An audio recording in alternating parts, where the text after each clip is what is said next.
Sick Harrison Price for Thursday, January 29th, 2026. Presentation of Bet365. We're coming to you from the Pacific Toyota Dealer Studio here at the Historic Wall Center.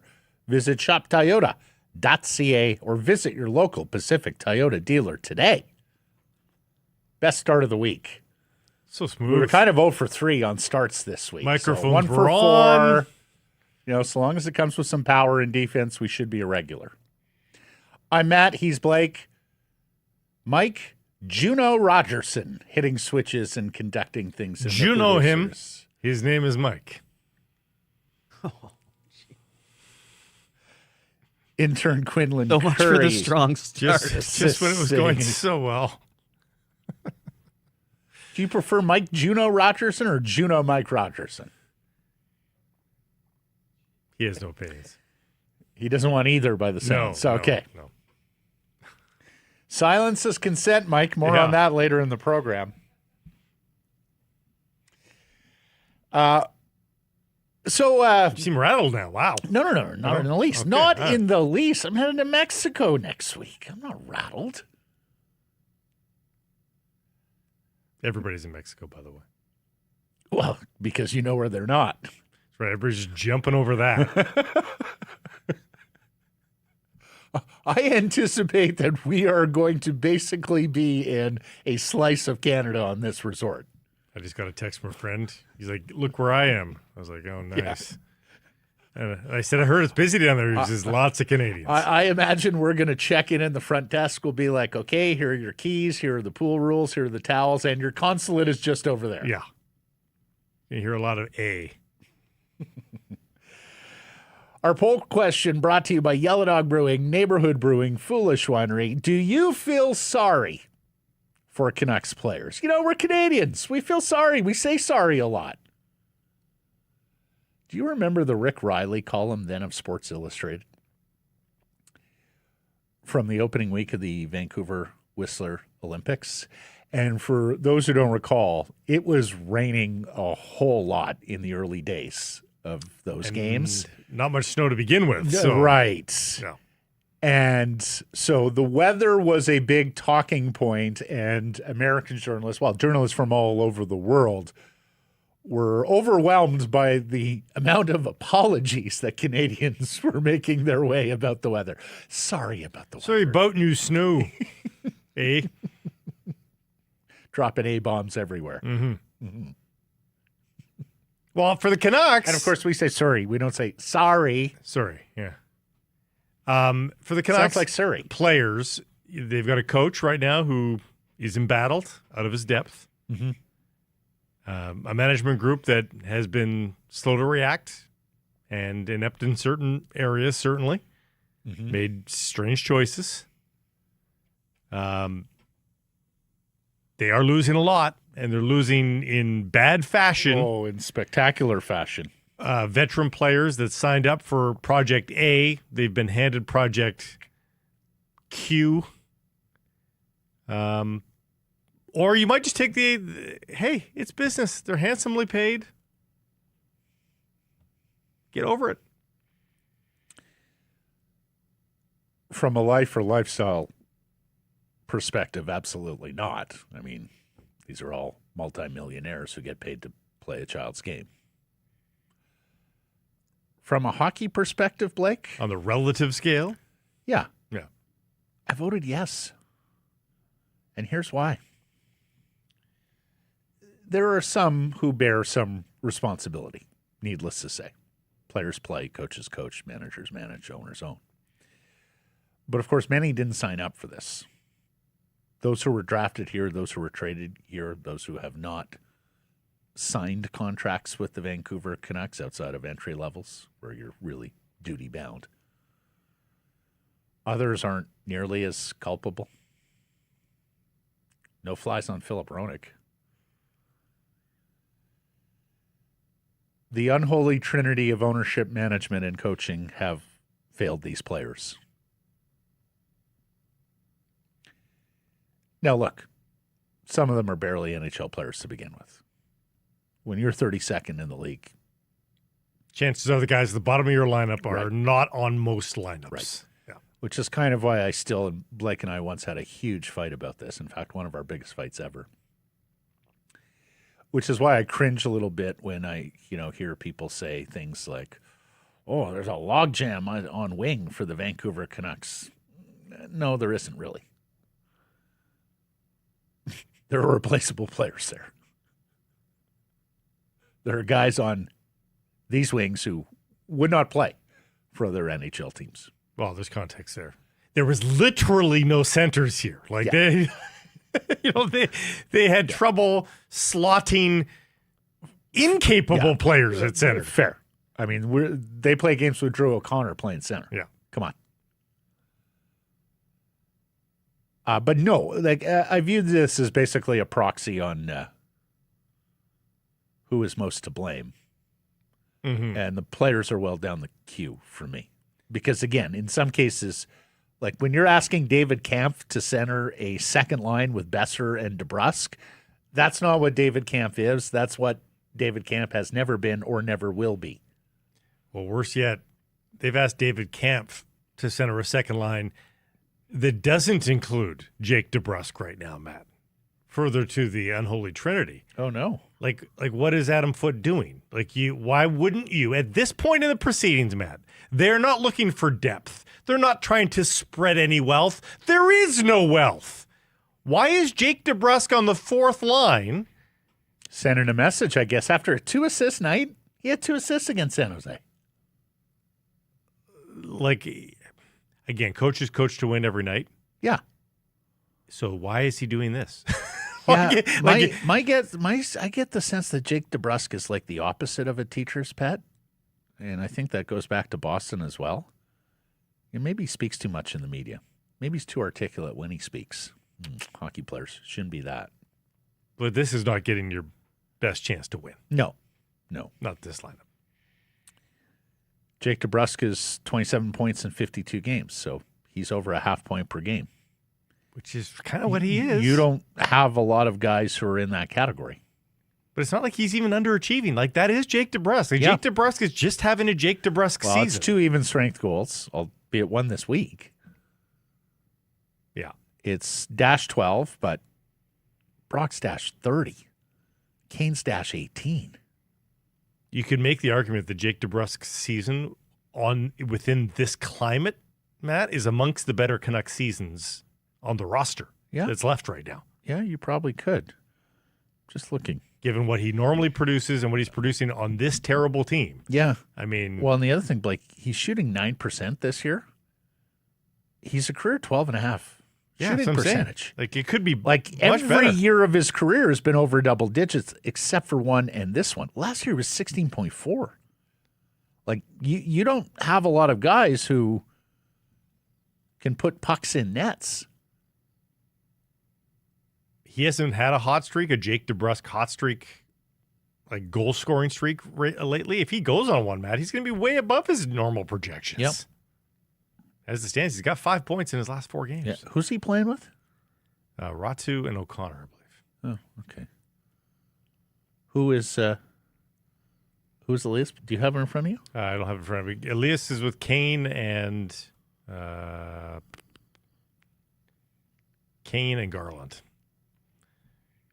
Hedel on the wing. Wow. So okay.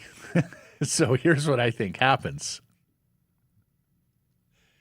You're trying to trade Evander Kane, and you're trying to trade him before the roster freeze because the owner doesn't want to pay him a half schmil or more to not play during the break. I've got no problem with so that. your head coach puts him on the fourth line as the agent is out there trying to trade him, and you have all these scouts in attendance, and you realize it late. Again, lack of alignment. And now management goes to the coach and goes, Adam, we'd really like to move Kane here. Can you please play him with better players? And that's fine. I got no problem. Did you see that? Yeah, absolutely. No, but you're a day late and $1 short again, Blake. I think it's probably happened. But the second line should be Hedel down the middle, not David Kampf. Should be Hedel down the middle with Wow, Lekramaki. more on Hedel. Wow, there's a reason why he's moved Hedel we'll get into. Carlson, Lekramaki, DeBrusk. 2 of those 3 should be the wingers. Okay. Simple as that. I'm not going to get outraged for one game. No, I'm not, hardly outraged. I mean, if they win, what happens? 32nd in the league by numerous wins. The other reason I felt, or I voted yes, good quote from Teddy Bluger to Ian McIntyre. I think maybe sometimes the negativity of, the losing, it's kind of discouraging. But I don't think that's an excuse for us to get sucked into that. You're right. We should have a basic foundation of just being hard to play against and defending well, at least. You might not be able to score all the time, but you should be able to do the basics well. We're just not doing it. And more on this later in the show, because it's sure starting to sound like the players don't have faith that this head coach and this staff know what they're doing, or are the best stewards and are guiding the best path forward. Well, you can bet that they wonder both about the future of their management and their coaching. They have to. You have to believe that when they're with their loved ones across the table at dinner, they're thinking, geez, I wonder who's in charge. Yeah. Hoping they have Yellow Dog at my Mexican resort. They are in a lot of places in BC. I don't know that the exports to Mexico are there. It's the beauty of Yellow Dog, supporting a BC company. Mm-hmm. They also have wine. The Spark Sauvignon Blanc from Foolish Wine. Ignites the senses with its intense aromatics, dry, bold, vibrant, with notes of guava, passion fruit, papaya, and melon. It's a Sauvignon Blanc that truly shines.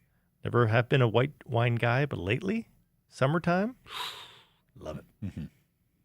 Remember, the Spark Sauvignon Blanc. Thank you to Pedro Amarillo. Our top story brought to you by Pacific Blue Cross. Rogers Arena, ripped by fans in an athletic survey. The comeuppance of seat beat comes to its conclusion. As the Canucks complete the long-standing, long-awaited, long-overdue replacement of those hideous, failing, cupless maroon seats, the customers of Canucks Sports and Entertainment have had their say. Based on fan score over 4 elements of the facility, or a few elements and atmosphere of the facility, Rogers Arena ranks 28th amongst the 32 NHL buildings. Well, 29th in the list, but 28th from the fan score. Yes. Right.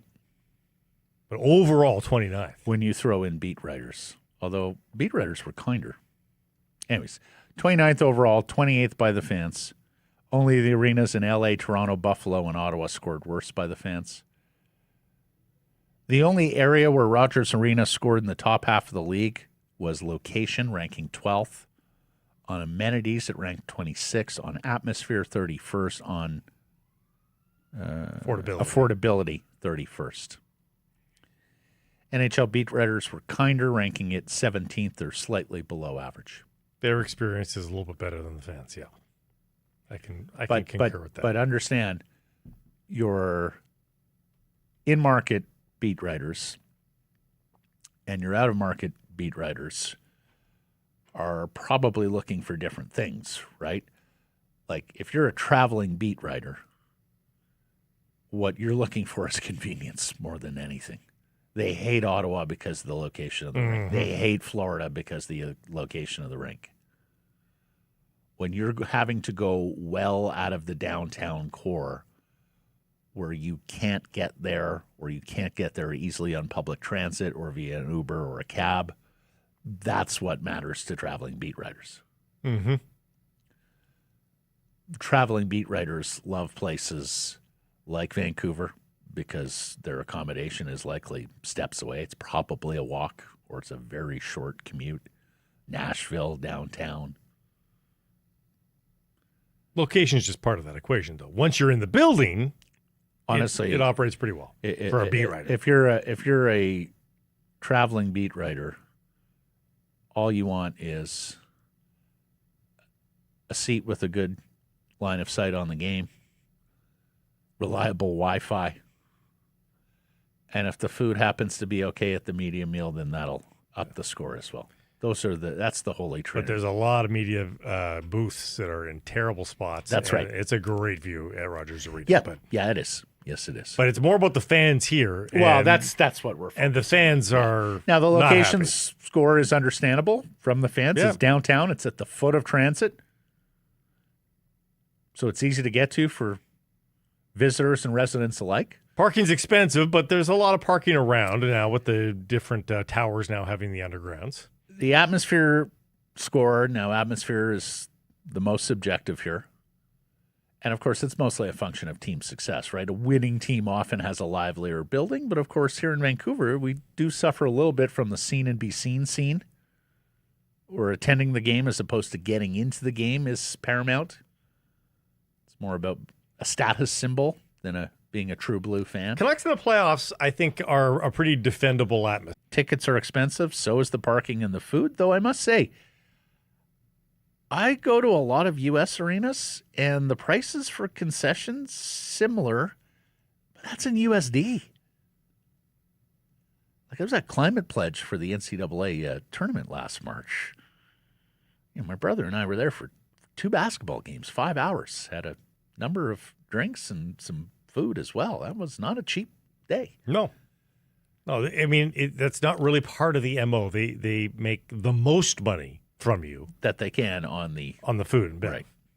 Best margins are on that. Well, and thank heavens they saw fit 10 plus years ago to bring Chef Robert Bartley in to revamp the food offerings, because previously it was just one of these horrible multinational stadium and arena concession companies doing it and overcharging you. Like I've said this before, whether it's the lobster roll or the roast beef sandwich or something like that, I would rather pay $25 for that and know it's good food than pay $12, $13, $15 for a terrible hamburger, right? But it's funny how we've been conditioned now. Like my nephew came back from the game a week ago, and he's like, Uncle Blake, I figured it out. If you buy the all-you-can-eat popcorn, it's a great deal. It's only $13 for all-you-can-eat popcorn. Like, I mean, I can eat a lot of popcorn, but even I know $13 popcorn is... That's the highest margin in the building. 25 cents maybe for a bucket of popcorn? Like they are... You could submerge yourself in popcorn, and I'm still not sure at cost that's $13. You'd have to eat your body weight for you to start winning that transaction. Right. But we've been conditioned now to believe, like, oh, that's a deal. No. What you want to do is take an Uber over to the Coliseum, grab a Golden Eyes beer, Uber back, and it'll be about the price of a Canucks. Yeah, Mike went to a Golden Eyes game last week, said the best, one of the best parts was the prices of concessions there at the Coliseum. Forget about losses that way. Well, yeah. And here's the thing, like, good on them, because the Golden Eyes have realized, look, our niche here is families and kids, kind of like junior hockey. And we have to cater to being a more affordable entertainment outlet than the National Hockey League team in town. And yes, the Golden Eyes did lose again last night, 4-1 versus Minnesota after winning a couple in a row. It's a good team, but yeah. Yeah. And of course, for working people, budgets are stretched these days. And I'm sure that contributed to the low score. Although, as we mentioned yesterday, with season ticket holders bailing out of their seats for these upcoming home games in the second half of a desultory season. Well, and just wait for the next home stretch. Oh, you can find some relative bargains here, folks. Like, this started happening November. A buddy of mine called me up, and he was like, do you want to go to the Canucks game? And I said, oh, late notice. What's going on? He goes, well, I got a pair in the lower bowl for $200. And then the next week he told me, I got a pair in the lower bowl for like $1.75. And now I think you can get a pair in the lower bowl for like $80 a pop on the secondary market. Tonight? Especially if you can go in a short window. Like if you're willing to wait, a few hours before the game before securing tickets, I think there are some deals to be had here. Well, this homestand, as we talked about, Ovechkin, Hughes, Sidney Crosby, Macklin Celebrini. Yeah. The Leafs coming up. Tonight might be one of the easier games to get, but it's that big homestand in March. If you can only afford to go to 1 or 2 Canucks games this season, oh boy, that 8-game homestand in March is ugly in terms of the opposition. No one's clamoring to go see a Monday night matchup against the Ottawa Senators, Matt. Sens versus Canucks on a Monday. Yeah. That'll be gross in terms of ticket prices on the secondary market. On one of the secondary distributors right now For tonight, yeah. I'm seeing a get-in price of 73 Canadian dollars to sit in the upper bowl. I would bet as the hours tick by, that number goes down. I am seeing lower bowls for as low as 76 US. Oh my gosh. 70 US dollars. So $100. Yeah. And again, I would suspect that these may get even cheaper. Now it's a Thursday. Here we go. Yeah. Section 102. 68 US bucks. So whatever that turn. Yeah, 100-ish. It's going to be cheaper. Yeah, $91. So yeah. Mm-hmm. You can get in lower bowl tonight, pair for $180. Look, it's a 30-year-old building, and happy birthday, Rogers Arena, with cramped concourses because of the small footprint on very expensive land downtown, wedged between 2 viaducts. And then here's the other thing that I'm wondering, because it has been crazy to me how many people I know who have made the effort to go down and watch the Canucks play the Kraken at Climate Pledge in Seattle, or have just gone down to Climate Pledge for a Kraken game, even without the Canucks. And I think what that's contributed to a little bit, Blake, because, of course, Vancouver's a very isolated community, or was a very isolated community on the NHL map before the Kraken. I think Canucks fans are seeing how the other side lives in a, you call it a new building or a renovated building? No, they kept the roof. That's a new building. It's a new building with the legacy roof there from the old Seattle Arena. But it's absolutely gorgeous. Yeah, and could be playoff hockey there. And I do wonder, especially the people in South Surrey who have a lot shorter a drive than some of us. Yeah. It's not crazy for them to go down and catch a playoff game. No. And I've heard, first of all, like Climate Pledge, it's just architecturally interesting because you have those big bay windows from street level that look down into the. Yeah. It's dugout. Yeah. And the other thing, when you walk around there, it sort of shows you what your barn is missing here in Vancouver. Speaking of going to road games, Pacific Blue Cross wants to aid and abet win the ultimate Canucks road trip. Get Pacific Blue Cross travel insurance. Of course, why wouldn't you? And you get your chance to see the Canucks on the road, complete with flights, hotel, lower bowl tickets, and more. No purchase necessary. Contest ends February 28th, 2026. Enter now at pacificbluecross.ca/Canucks. And again, they're actually more competitive on the road. So. That's quite a segue. Yeah, wasn't it? Pro. Mm-hmm.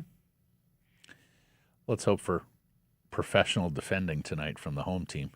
Professional effort even, which I think you could argue has been wanting in a lot of games. Yep. Canucks versus Ducks tonight on Botchford Project night.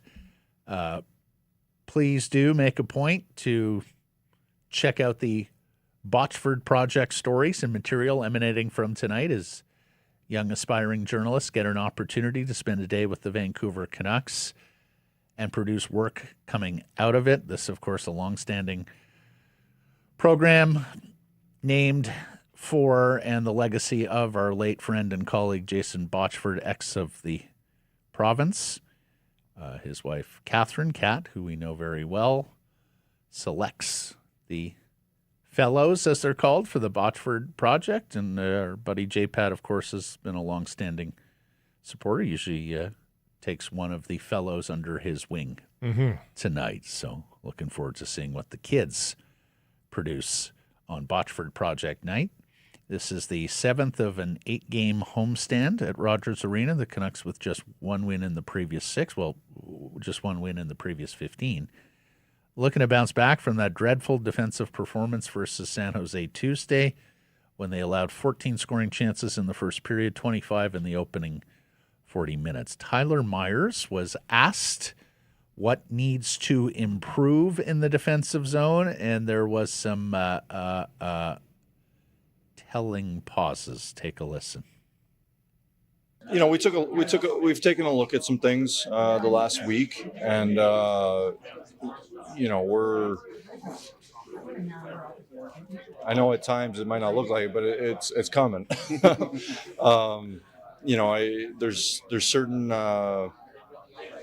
you know, situations where there might be a switch, there might not be a switch, but you know, I feel like guys are doing a good job of working to get more consistent with it, and you know, you can feel it getting better.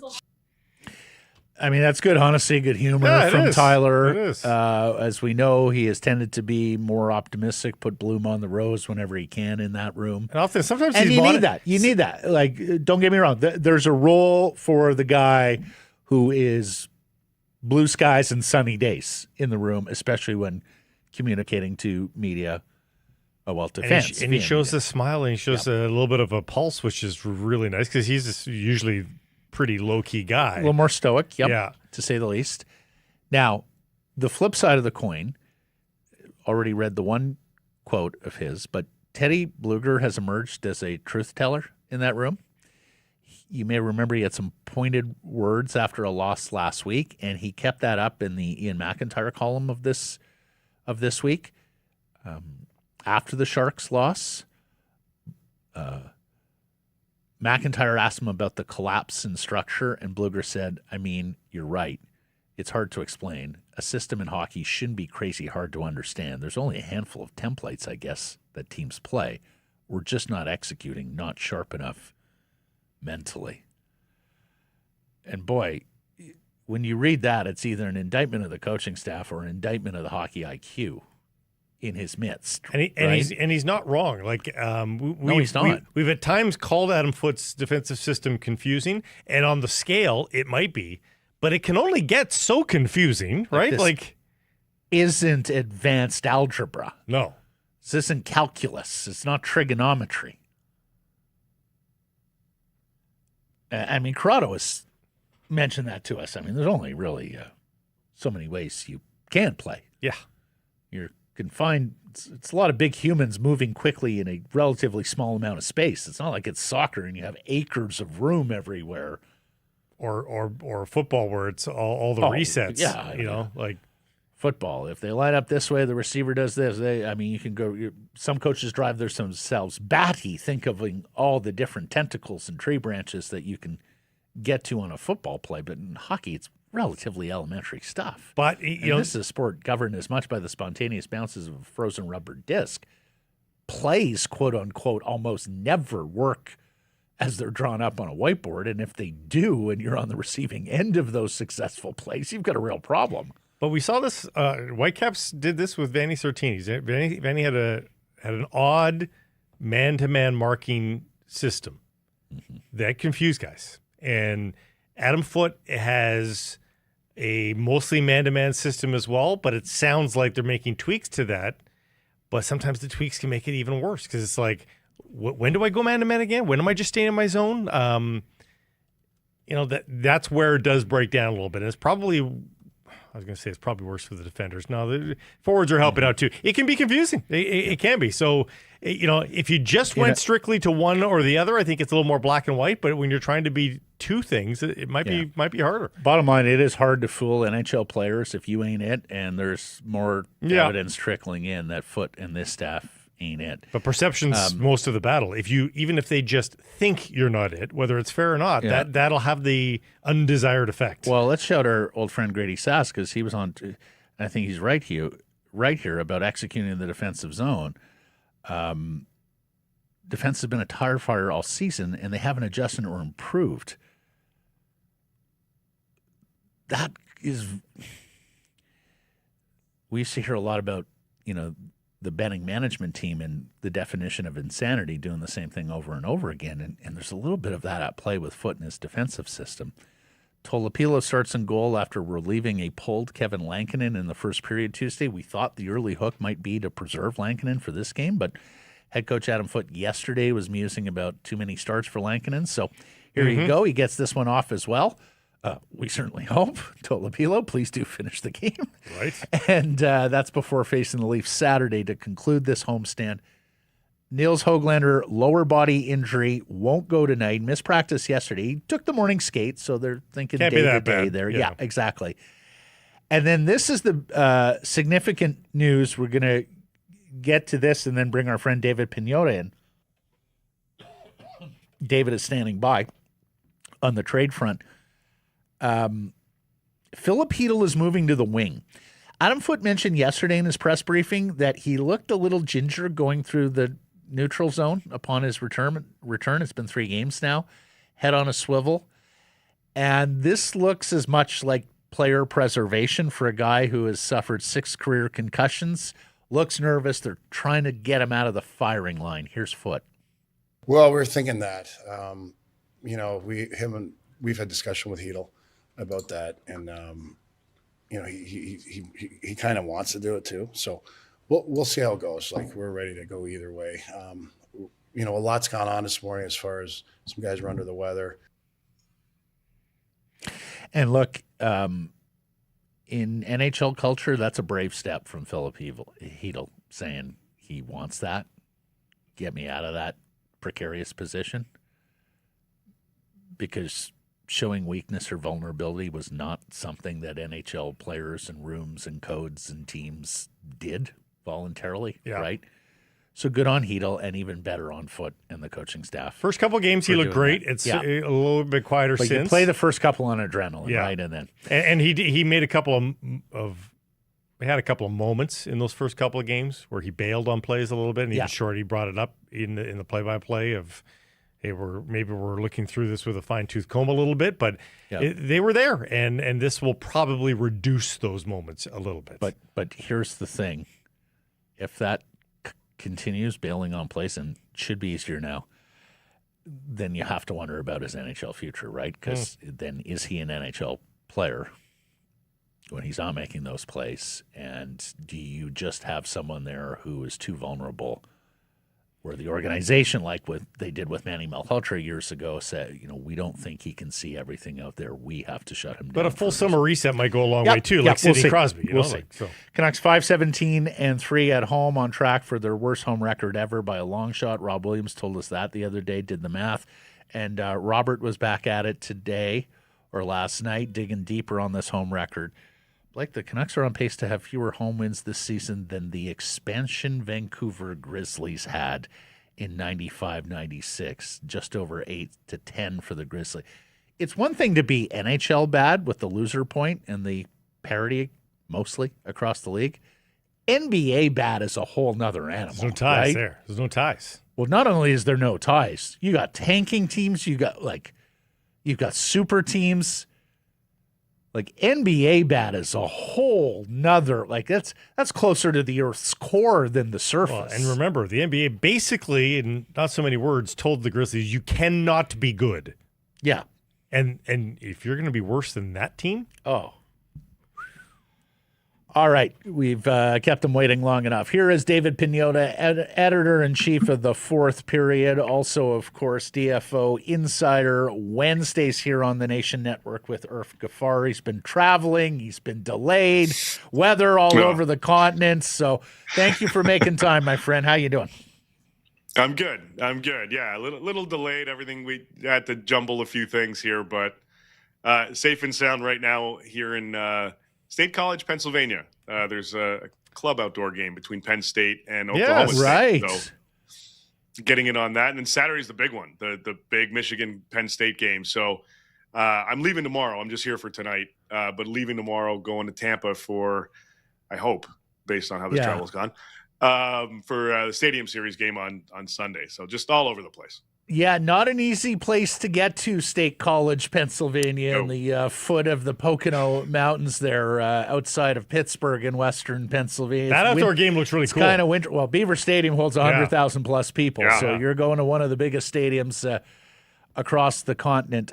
David, let's just start with the Vancouver Canucks, generally speaking, because there seems to be an undercurrent. They want to make a move before the roster freeze next week, but you tell me, what are you hearing on the Canucks? How close may they be on a deal? Well, yeah, I think it's no secret they're working on a variety of different things.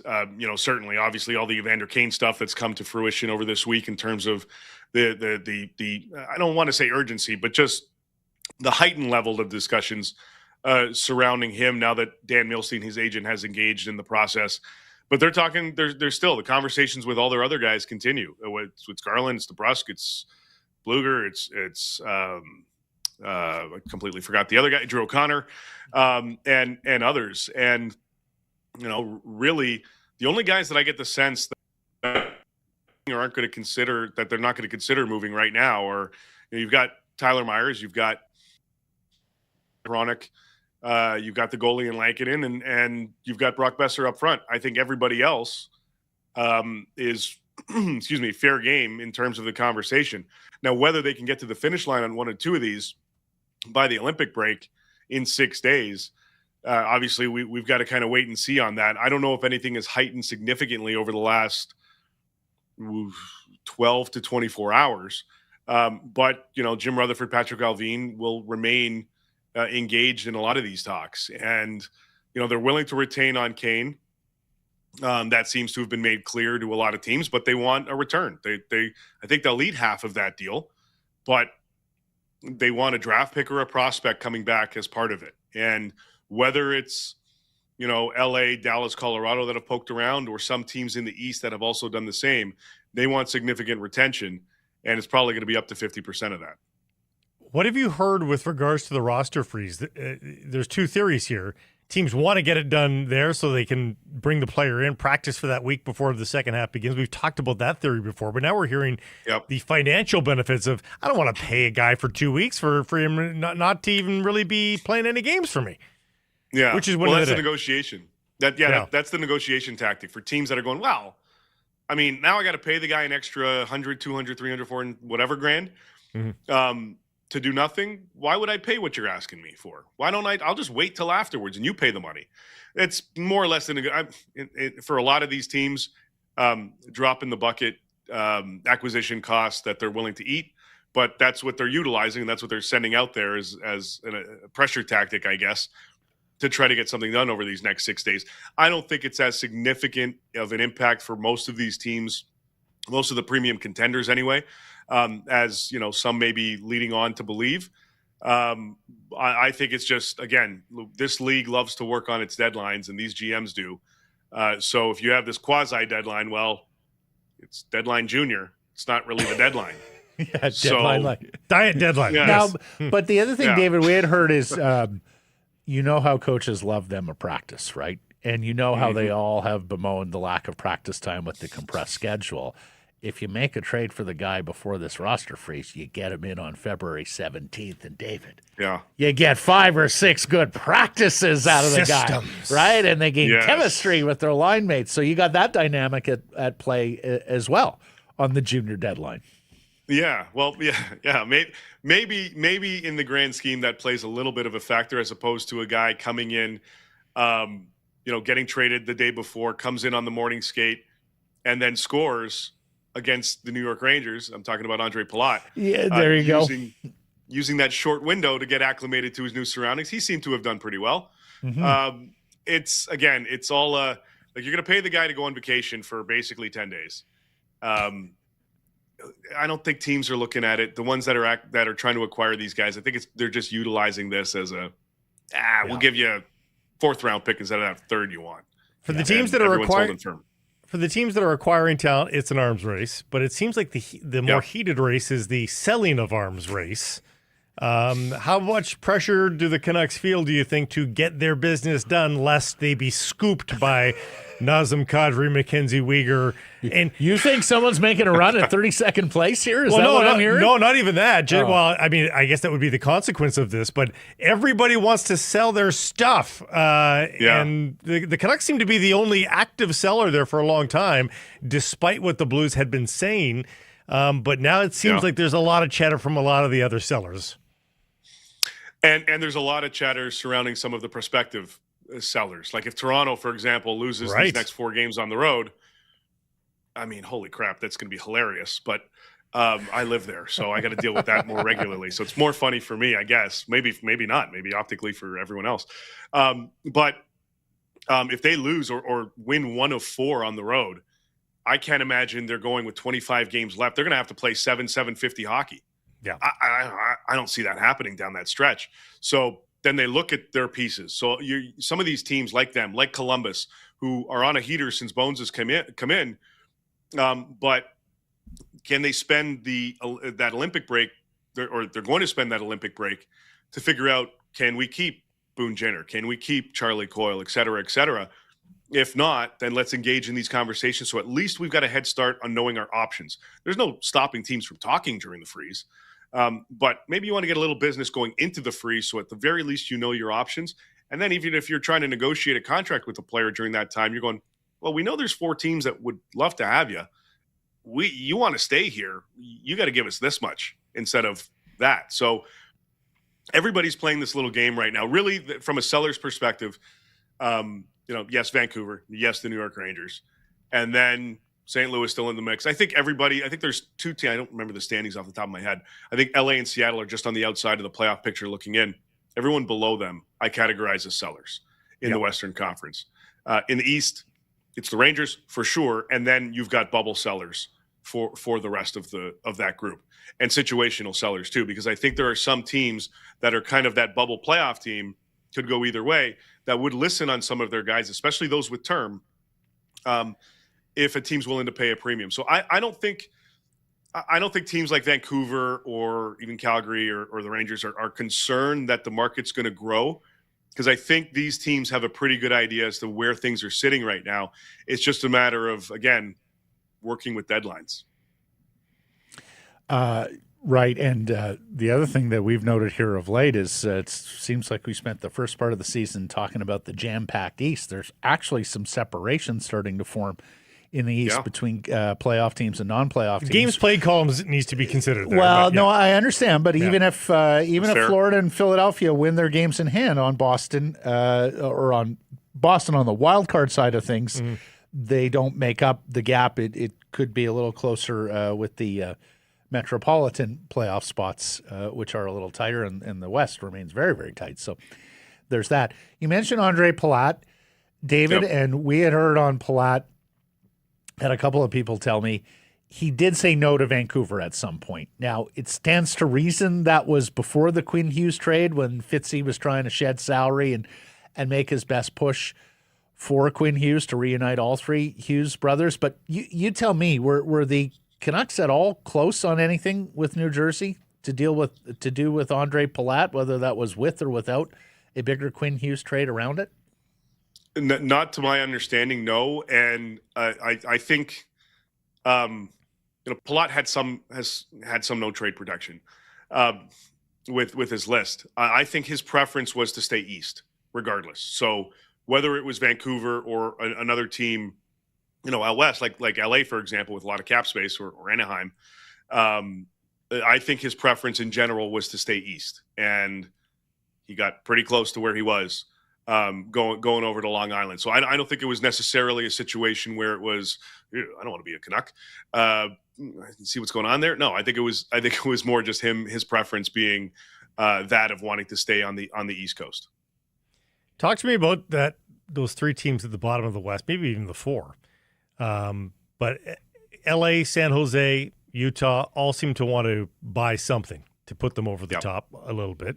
Seattle, they just don't seem to have the roster of those three teams, but they are there with those three other teams points-wise, and they have made Shane Wright potentially available as well. You know, I mean, talk about their willingness to part with Wright, and is any of that in concert with Elias Pettersson availability, or is that a dead file right now, do you think? I'd be very surprised if it goes in that direction, especially if Vancouver would to consider moving him in division, even with LA. And I think there's been an informal poke on what that could potentially be. I don't think anything is serious there yet. With Shane Wright, look, if Seattle's Seattle's an interesting team. They're another kind of bubble team that I put them in because they have so many impactful pending UFAs. They've got Schwartz, they've got Eberle, there's Tolvanen and Alexiak. I believe there might be one more, but they're going to utilize, just like Columbus in the East, Seattle in the West. They're going to utilize this Olympic break to figure out, can we sign these guys? And I think they're starting that process now. They already moved out Mason Marchment, coincidentally, to Columbus. But they're going to utilize this time to figure out, can we realistically sign these guys? If not, then we're going to make them fully available. That's the sense that I've got. At the same time, they want to add. And they've been looking to add since the summer, since the offseason, in their top six. They'd like to add somebody to stabilize that second line. They'd like to add somebody on the right side, preferably, I think, the right side. Although I don't think it'll matter. I think they'll take either wing to play with Beniers on the top line. And they're utilizing, or dangling, I should say, Shane Wright as that piece to package in order to get what they're looking for. Now, after I reported last week that Shane Wright was out there, or whenever it was, they got some messages and phone calls a few days later going, well, it's actually yes, but also Wright has made it known that he wants, or I should say, maybe he wants out. I think he's relayed the message that he prefers a change of scenery. So semantics, whatever, however you want to word it. So it looks like this little relationship that they started with might be coming to an end, but Seattle doesn't want to give him away. They want to utilize this asset in a package in order to fit one of their needs in their top six. And again, for them, it's preferably a top line caliber player. Yeah, and you're spot on their UFAs, David. Touched them all. Yeah, got one. Yeah, I was quite interested especially from a Canucks perspective, because we know they're in the market for young players and picks and prospects. You noted that Sam O'Reilly, the Canadian World Junior forward, first-round pick of the Edmonton Oilers, who was sent to Tampa Bay for the Hobey Baker winner Isaac Howard, could be bait from the Lightning as Julian Brisebois attempts to fortify that Tampa club. Talk to me there. Yeah, they're looking. The Tampa Bay Lightning are looking. They don't have a ton of cap space, so it's going to take a little bit of creativity on their end financially if they land a bigger fish, but I think they're in and around $3 million. But they don't have a ton of assets, but they do have some interesting kids in the system that I believe they're willing to listen on. And I don't think Sam O'Reilly is the only one. I think there's at least another player, young player, that they're also willing to listen on.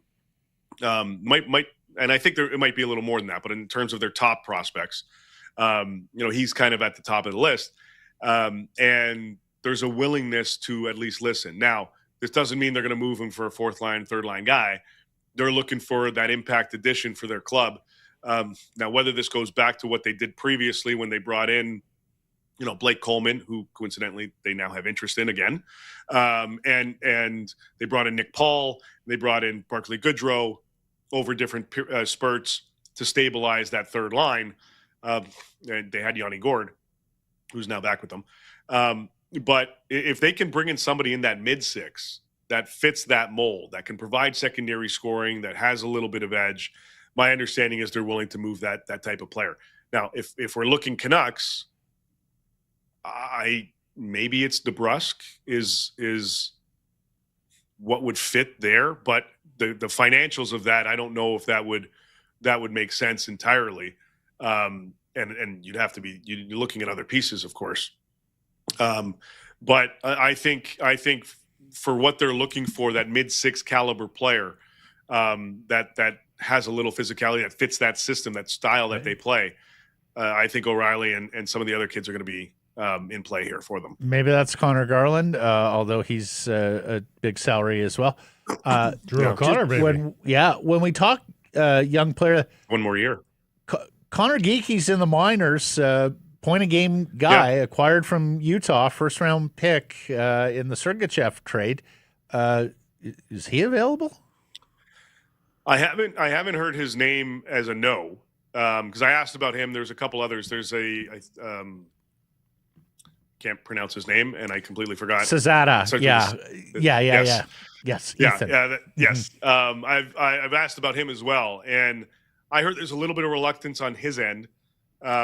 Maybe not so much Geeky's, but and there are a couple other players like I think Pelche's doing pretty decently there, although he's a little bit older, decently in the A, but a little bit older. They may try to pawn that off in terms of a sell high kind of thing. But I would be surprised if they are listening, as I said. So I'd be surprised if they don't at least entertain. But it just some of those players, whether it's Geeky or O'Reilly or others. But it really comes down to the caliber of player that they're getting.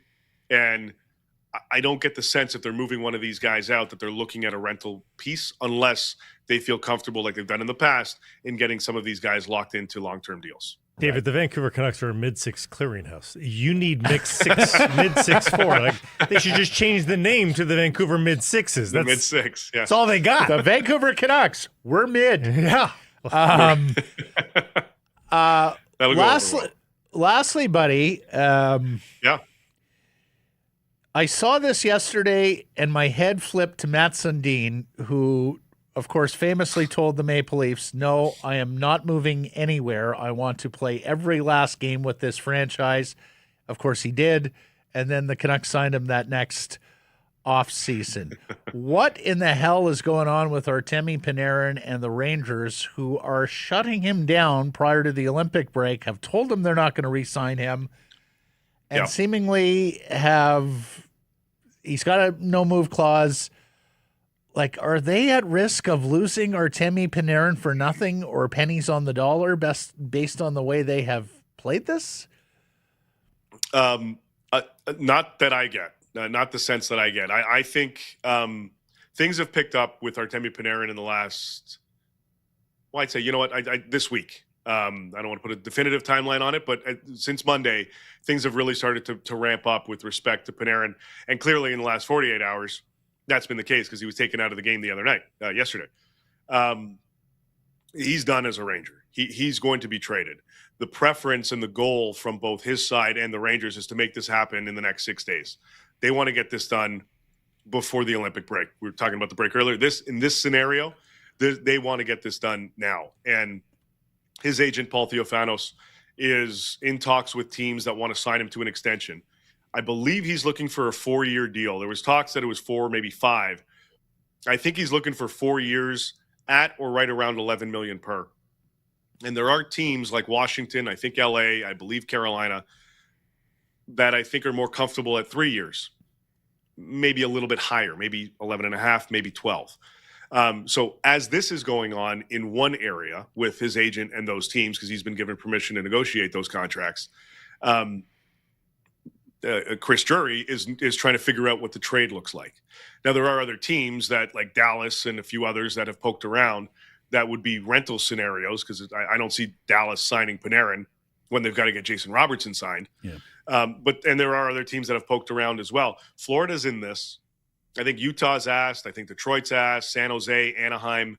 There are other teams as well. But it sounds to me, at least this morning, LA, Washington, Carolina, kind of at the top of the heap right now. And then that can shift pretty easily. But that's kind of where it was as of this morning. And those conversations are happening. So I think the goal from a trade side of it is we're going to negotiate this package based on him signing an extension, because without it, I don't think this happens. Gotcha. From Florida's side, Florida's an interesting one because I think he wants to go there, and he's got a home just outside Fort Lauderdale. I'm just not sure how that's going to happen. The other factor, because I don't think they have the assets to pull it off, as opposed to like Washington has a very deep prospect pool. Yes. Carolina's got a lot of good assets. LA, not as good as those ones. But the other point of all of this is, at least for this season, I think the Rangers are going to eat half of his contract, and that's going to make things, at least this year, a lot more palatable for these teams that maybe cap strapped like Washington, or LA's got a little more flexibility. Carolina doesn't have to worry, but I still think they're looking at having the Rangers eat on that deal. Gotcha.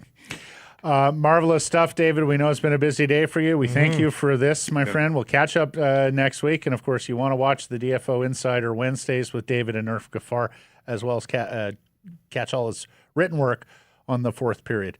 Appreciate this. Enjoy State College in Beaver Stadium. Yes. Thanks, David. It's freezing here. Thanks, boys. Yeah. Stay warm. I can only imagine. And let me just correct myself. Ethan Zada. The C is silent. But, Blake, this is, to me, a very interesting revelation and development on the NHL trade market with the Tampa Bay Lightning. As you say, the Canucks are the Middle Six clearinghouse. Sam O'Reilly, if you missed him at the World Juniors, the 32nd overall pick in 2024. Now, I believe he's played center, but played right wing on the Canadian junior team, a right shot guy. Went to consecutive Memorial Cups with the London Knights, won one of them. He is now with the Kitchener Rangers, and this season he has 40 points in 37 OHL games. It's an interesting prospect. Connor Geekie, and of course his brother Morgan, has become a late bloomer and just dominating in Boston. Connor Geekie is a 6'4", 212-pound centerman, the 11th overall pick by Arizona in the 2022 entry draft, was a big piece of that Mikhail Sergachev trade. Did play most of last year with the Tampa Bay Lightning, but only had 14 points in 52 games, has got just 6 NHL games this year where he's got a point, but 35 points in 35 AHL games this year, and was damn near a point per game in his previous AHL life as well.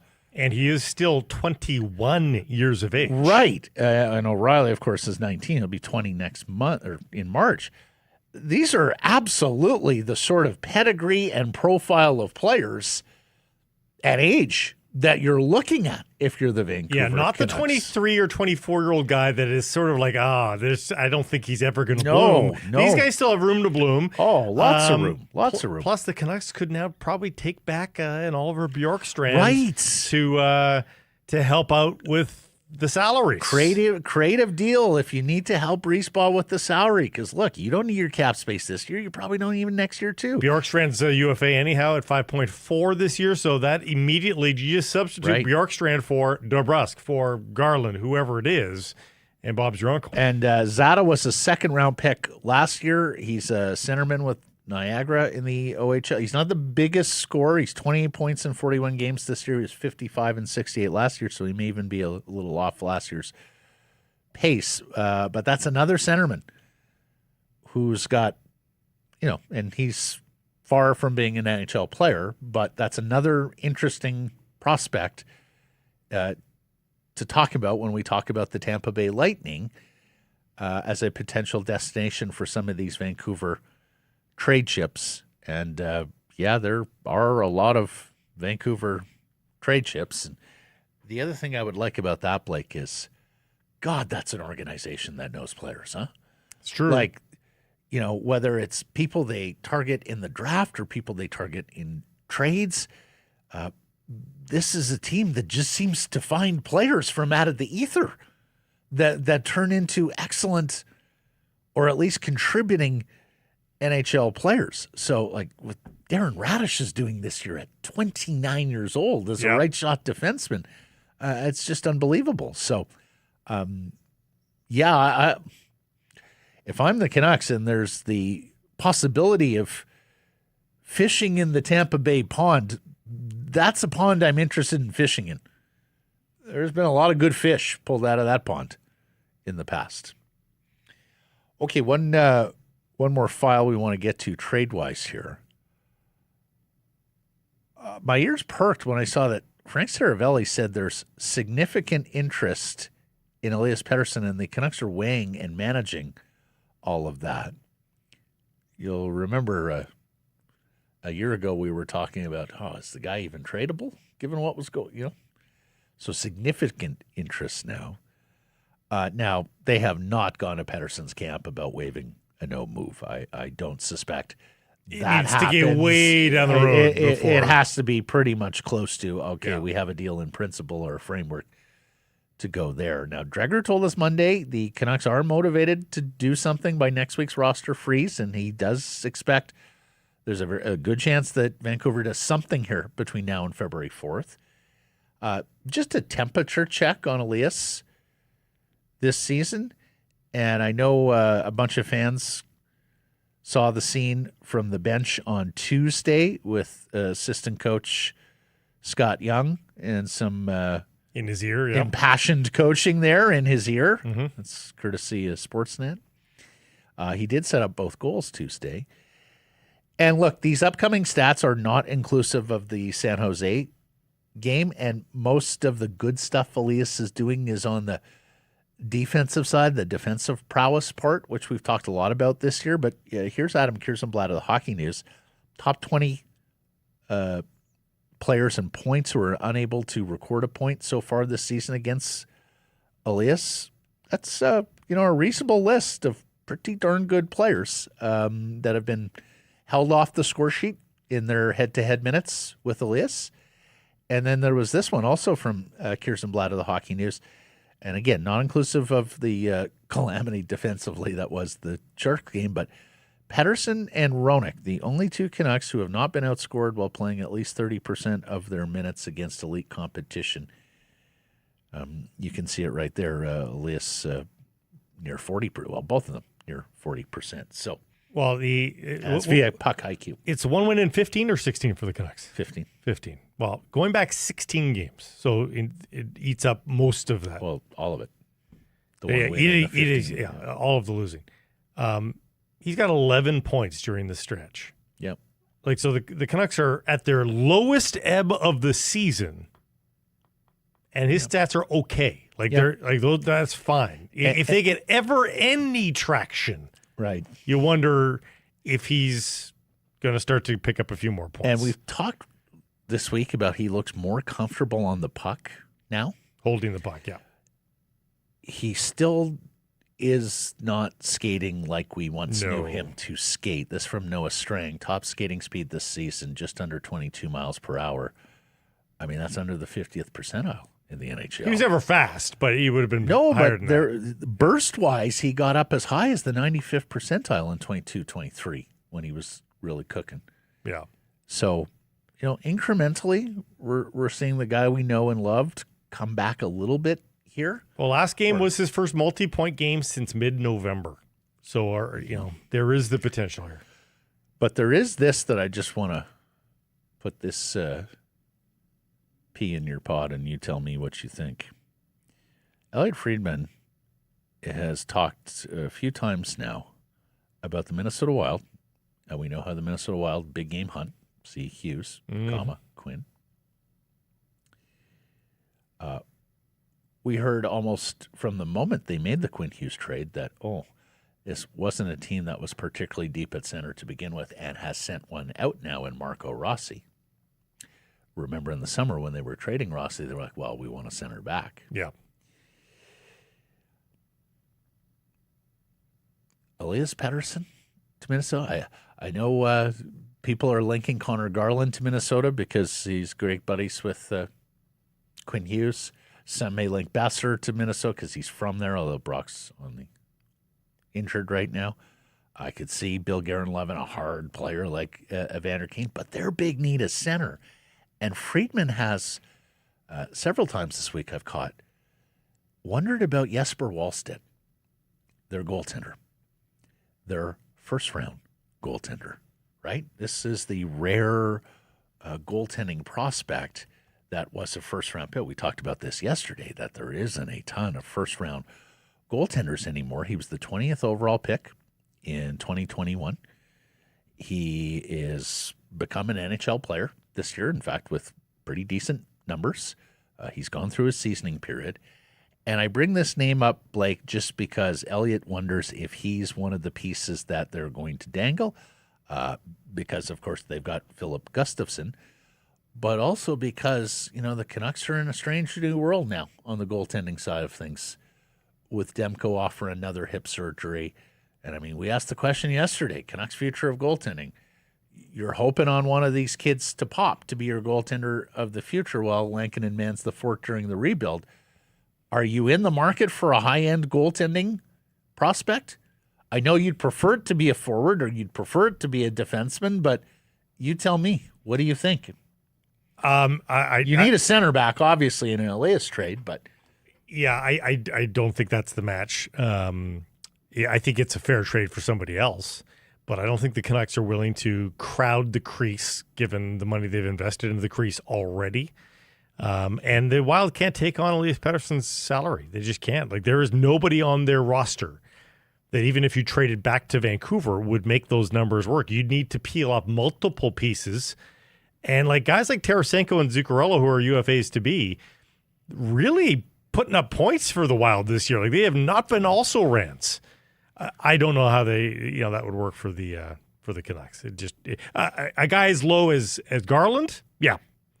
But the extra $5 million that you require, almost $6 million that you require for Elias Pettersson, I just don't see how the salaries would work. All right, let's get to our menu. It's brought to you by our friends at Greta. Fantastic spot to pregame or to postgame because, of course, you are mere steps from the arena or the stadium. It's also a fantastic spot for your next group outing, whatever that may be, workplace, family, hockey team. They have a private area in the back. It's up on a riser. You're surrounded by televisions to watch all the games. You were surrounded by arcade games, and who doesn't like having some fun? The street food menu is absolutely delicious. We would recommend just about every item on that menu. So why don't you get more information or book your next event at gretabar.com, Greta 50 West Cordova. Let the games begin. We just finished with David Pagnotta. We will speak to Patrick Johnston of the Province and Postmedia coming up here on a number of topics, including does he feel sorry for the Canucks players, goaltending and the future there, Philip Roenick as captain, and this Vander Kane and this arena survey where the fans, for the most part, panned Rogers Arena. After that, we got news coming out of the Lions Den with some re-signings in advance of CFL free agency next week. More fallout from the Bill Belichick snub at the Hall of Fame. Some Seahawks morsels heading into Super Bowl 60, as well as a little bit of Whitecaps news and politics down under at the Aussie Open, as well as a farewell down the I-5 in Seattle. We'll get to all of that coming up here on this edition of Sekeres and Price. Time now for our Bet365 bets of the day. And Blake, we got another win yesterday. Did you really? We're 3 for 3. We got the Islanders. We laid the 1.5 on the puck line. You remember? Mm-hmm. They won the game, multi-goal game. And we're 3 for 3, including a couple of plus victory on the plus side, taking underdogs here. I'm looking at tonight's Canucks-Ducks game. Boy, I really like this Beckett Seneca kid. He was the surprise third overall pick in the. You remember he was even stunned, like he got up in his chair, like me, from Anaheim a couple of years ago. Big, tall, lanky, burgeoning power forward. I saw a analytics report this week that talked about the most improved players in hockey this year, and he was one of them. He did contribute to the scoring when Vancouver played Anaheim earlier in the season. And he's plus 175 as an anytime goal scorer. He's a natural goal scorer, and we know how these Canucks are not defending. So give me Seneca to score at any point at plus 175. He's the biggest favorite to get a point in today's game. Is he really? On the ice, minus 175. Wow. Pretty crazy. I'm going to the game as well. Not physically. I'm going to this game for my bet. And while the Canucks have made a lot of these games in this homestand close, a lot of one-goal losses, with Tolopilo in, the shakiness, the snowball's rolling downhill, I don't know that they're able to correct it immediately. I'm going to go to the Ducks minus 1.5 to pay out a plus 165. This segment, a presentation of Bet365. Whatever your bet, it's never ordinary at Bet365. Download the app, get in on the game, use code NATION when doing so. Must be 19 or older. Please play responsibly. Patrick Johnston coming up next.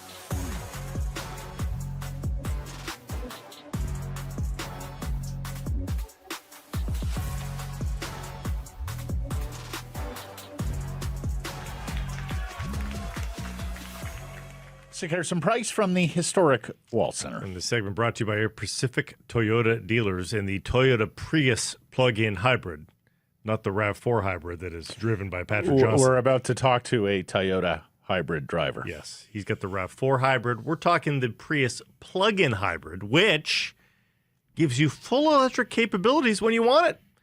Plug it in overnight, get into the car in the morning, you got 72 kilometers of pure electric bliss.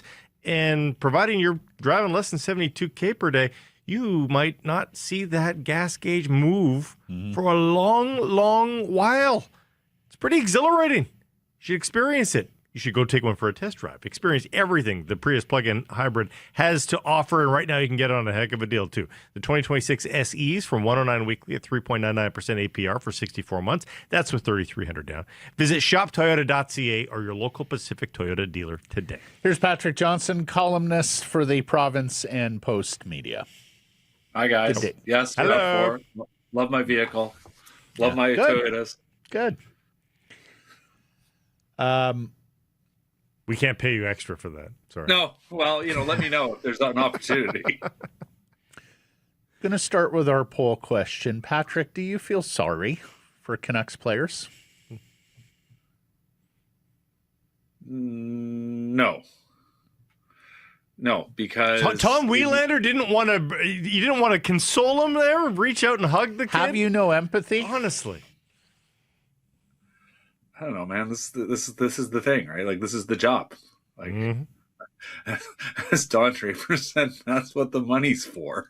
Like, losing, don't get me wrong, losing sucks, and I feel bad for them that things aren't working. And I talk to especially a lot of the young guys. Like, this is not fun, right? But Linus Karlsson, we and I basically talked about this last week. Like, he's like, I cannot feel sorry for myself. I am here. And I want to be part of the solution, and I want to press forward. And yeah, it's not fun right now, but this is an amazing life that I have. So, no, I don't feel sorry for them. I mean, you want to see athletes succeed and perform, and that's why we're there, and that's why you feel bad for Thatcher Demko that his body is breaking down and not working for him, right? He's also getting paid $8.5 million next year. So yeah. That's what the money's for. That works for a lot of cases. I mean, they ultimately are human beings. Yeah. And you know what? Listen, like the young, like we can have a long podcast about the ethics of the draft and whether the draft should just be blown up altogether and all the kind of reasons for it, not just from a sort of what would happen to player recruitment standpoint, but like how unfair that is. Unfair when you are told which team you're going to, you don't have a say. Mm-hmm.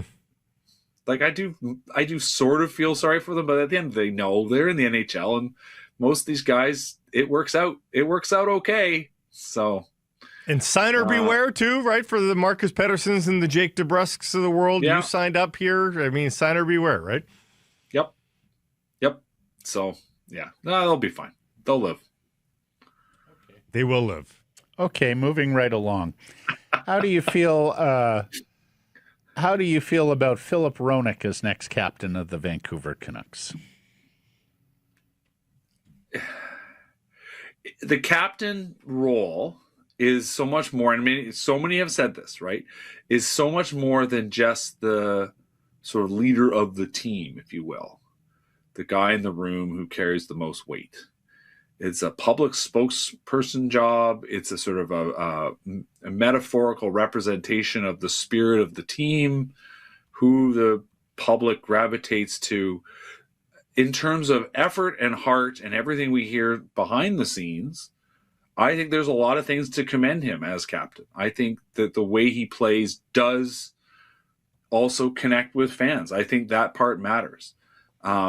So I see the argument. I just, in the end, I have the same observation that everyone else does, that he is a reluctant talker in public. And when that is a large part of the job, fairly or not, I just don't know if that's something he really wants to do. You know, like, I don't think you can be a leader without having the C. So, like, is he the guy? You do have to be that guy that can rally the troops and do the job, right? Like, you cannot have a fourth liner as the captain. You have to have someone who is playing a reasonably major role on the team, right? He doesn't have to be the guy, but he has to be able to, when he says we need to bear down, be a guy who truly can bear down as opposed to sitting at the end of the bench. So Hronek, for that part, is definitely not that guy, right? So I think from that side, perhaps you might think like a Tyler Myers. Tyler Myers is a great spokesman for this team, right? We go back to the original question: how do you feel sorry for them? Tyler Myers is very much a guy who says, "No, this is where I picked, right? Like, I'm here, and I am going to do everything I can to make this team better and lead the way." That said, Tyler Myers is not a leading player on this team anymore, right? So can he be a captain? Like the question. Well, also might be traded here, Patrick, either by March 6th or when his clause diminishes in the summer. But I'm just saying, in terms of your options, like, it may also be that he's like, that's if Hronek's the last man standing here, like, it's not going to be Elias Pettersson. Who else is there? Can't that be one of the goalies? So Blake and I had a good debate on this last week, and I think Canucks fans are with Blake based on what I see in our voting and comments, but. Blake's of the opinion, don't even name a captain for next season. That I think that makes sense. I don't want to misrepresent your position, but let it develop organically in time, and if it takes more than even next year, you're okay with that. Mm-hmm. I'm of the opinion you're going to have 23 people in the room next year. Like, if one of them isn't captain material, isn't that a collective indictment of leadership amongst that many human beings? Yeah, I mean, yes, and I think this is a case where both these cases can be true. I think it makes sense to slow roll the decision. I think it makes sense to have a bit more of a sort of a collective approach. I mean, don't forget, that's what they did the season before Bo Horvat got named captain. I mean, everyone felt Bo was going to be the captain, but there was sort of this stretch where they're like, we'll just sort of glide into this, You certainly hope there is captain material in that room. Right? And if not, absolutely. What a disaster. I do not think they're in that kind of a situation. I don't have the impression that this team is in dire straits in terms of leadership. I don't, they obviously do need to, I've been saying this for a while. I think like they need to change the mix up, and that's been going back for a while, and they've been doing that. So we'll see how things shake out. But yes, with a young group of players, you do need someone to focus the sort of challenge and what we're trying to do and what matters in terms of assessing what's happened and what doesn't matter as much and when the moments count, those kinds of things. Like I hate the term culture carrier, right? But there is something in that term, in the sense of you show up to work, you get it done. Now I know. Obviously people don't want to hear this, but if you ask guys, of Marcus Naslin's era, they will quietly say that one of the guys that showed them the way to carry themselves through all the losing was a guy that wore a certain number 11. That said, he moved on, and Marcus Naslund and Matthias Oland and Ed Jovnovsky and Brendan Morrison and Todd Bertuzzi, all those guys, in the end, they may point to Mark, but like it came down to those guys being able to do it, right? So they were young players, they set the culture, they set the tone, and then the team became theirs, and the evolution was already there, right? Like they were the leaders because they were the leaders through the shit, right? Like that's the thing I think we kind of gets lost. It's not like we sort of metaphorically think of a crown being passed from one captain to the next, but really what it really means is you do not get to be a good winning team. You do not become the West Coast Express without having the heart and the character to get through the bad years. And that is where the leadership truly lies. So to me, that's where you look. Who are the guys on this team that's being rebuilt? Who are the young players? And it's going to be in many ways on those guys to figure out who the captain's going to be. I've sharpened my opinion on this, guys. I emphatically believe Philip Roenick cannot be the captain here. And this is after simmering on this even more, in that we've been taught a very hard lesson in this market over the last 3 years about the emotional part of a team, about the culture part of a team, right, and how important that is, because this team was more than skilled enough to be good at the start of this year, and certainly over the last couple of years. But we've been taught that the culture and the tone matters on a team, especially a team of this size. And Philip Roenick is a one-trick pony.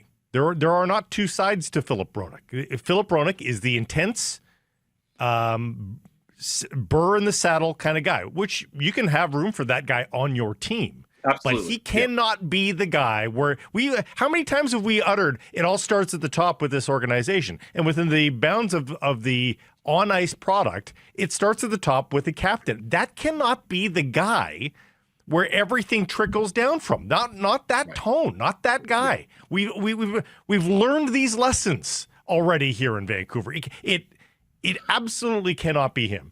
That being said, does it not feel like the team is trying him on for size a little bit here? It's possible. Yeah. I mean, it's also like, what are the alternatives at this point, right? Like, who are the leading figures on this team? I mean, I can tell you there's been, like, the PR choices are clear. Like, they are keeping the young guys out of the limelight, and they're saying that these are the veterans, and the veterans are going to be the voices and faces of the team right now, no matter what, for better or worse. We may never see Tom Willander again. They're keeping the young guys out unless they score a beautiful goal, in which case they appear before cameras and microphones and say not a single thing was positive and use words like awful.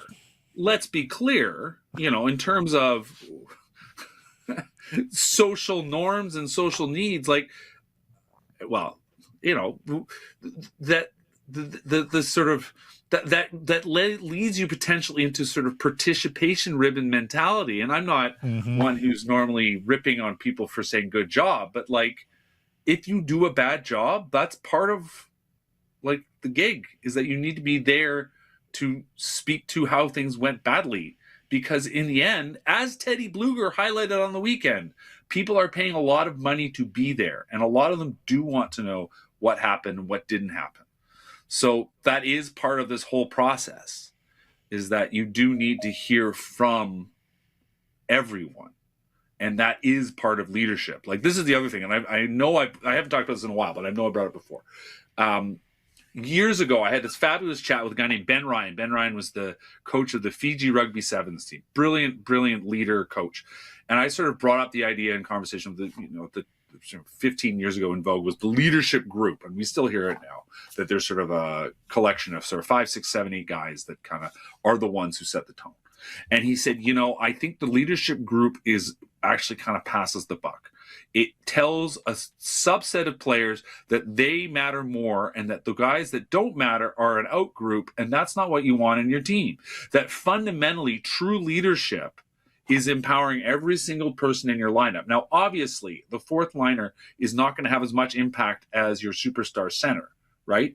But nonetheless, a truly healthy, effective environment is one where that fourth liner feels empowered enough. And we saw glimpses of this with Taka a couple seasons ago, right? They talked a lot about how they were able to challenge each other. And they were able to challenge each other in ways that were healthy and useful. So that means that the fourth liner feels that when he steps on the ice, what he does really does matter. It's not just I'm on the ice to give the other guys a rest. I'm on the ice to make a difference in the game in my 8-9 minutes.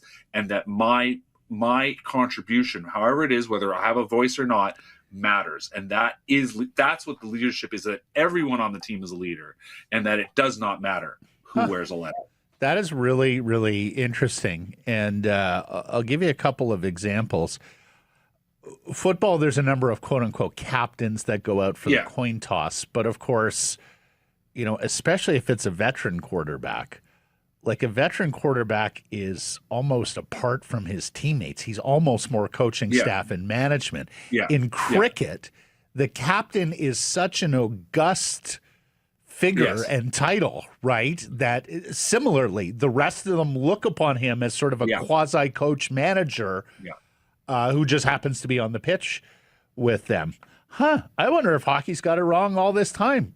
Just one captain, no A's, or no designated captains at all, which, of course, outside of the New York Yankees, very few baseball teams have a quote-unquote captain, right? Very few. I've said for years it is a vastly overrated Yeah, you thing. have. I got to give you that. I mean, I'll say this. I'm working on a story about Sidney Crosby for the Olympics. And, you know, I've obviously talked to teammates and whatnot. And, you know, I talked to Teddy Bluer the other day. And Teddy said to me, the thing that stands out the most to him and sort of it's a bit of a, what's Sidney's legacy? You know, when we look back, what's his story? What's his story now, really? He's 38 years old. And Teddy said, you know, the first time he was called up in 2017 or wherever it would have been, you know, this team has won the Stanley Cup. Like he's walking into a room that is immensely, for a young player, immensely intimidating, like from his own sort of self-projection. And he says the first person to say hello and greet him and welcome him is Sidney Crosby. And I've heard that about other guys who have stepped into the Penguins room, that Sidney makes a point to be sort of the first face, first voice, the welcoming committee. Which goes to what I was saying. You know, Sidney is the face, right? And he's the guy that speaks and he's the captain. And in the end, what he does matters the most. But he also recognizes every single person he's playing with matters, and that he just hangs out the guys. And as you know, Teddy said, you know, you're on the road, and maybe some guys want to go only to fancy restaurants, right? Sid doesn't care. He goes, "Where are we going? What are we doing?" And the group go, "Well, we're going. Let's go hang out in this kind of funny little place." And they go, "That's where they go," you know. And it's just like he's not fancy. He's not, and you know, I think Teddy was want to be clear, like, so that's fine. Like, there are guys that do that, and that's fine. But what makes Sid work is that he is truly a man of the people.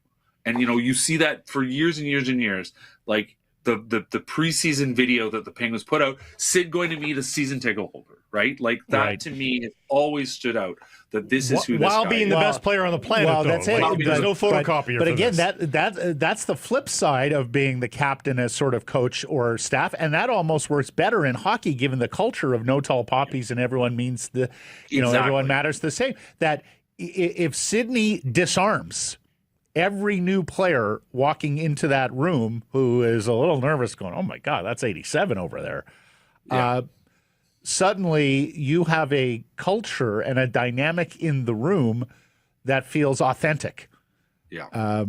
Right?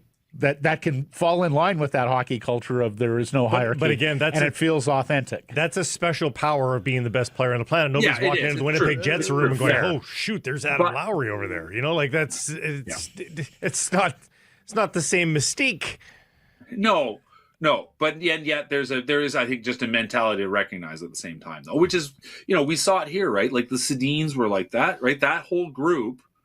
It didn't matter that they didn't particularly get along at times, perhaps with Ryan Kessler or whoever.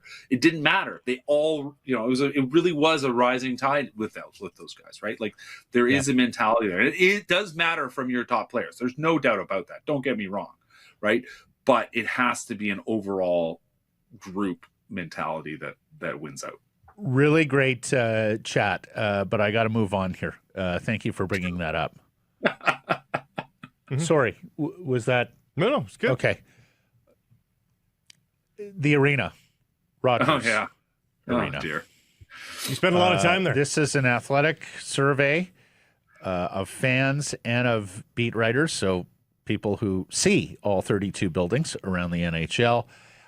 It ranks 29th. It scores very poorly on atmosphere and affordability. The fans lambasted it to the point of 28th in the league, which honestly, given how long the seats have taken, Blake, and the seats were falling apart and didn't have cup holders, I think 28th is actually pretty good. Yeah. Boy, the fans in those other markets must really hate their building. Yeah. What's to be gleaned from Rogers Arena? We're 29. I'm trying to imagine how it's 12th in location. I mean, it's downtown. It's right at the foot of public transit. If you want. Anyway, Anyway, that's which the best thing that's got going for it. Honestly, I think this is one of these spot on, like the wisdom of the crowd. Like I understand why beat writers put it kind of in the middle. Like I'm at a certain level, I'm surprised that beat writers selfishly, like we should, don't knock it for not having a proper media room. But as a sort of, I will say this, just quickly on the media part, like it's the press box is among the smallest in the league, but the view's still pretty good and the meal's still pretty good, and it's pretty easy back of house for us to get around.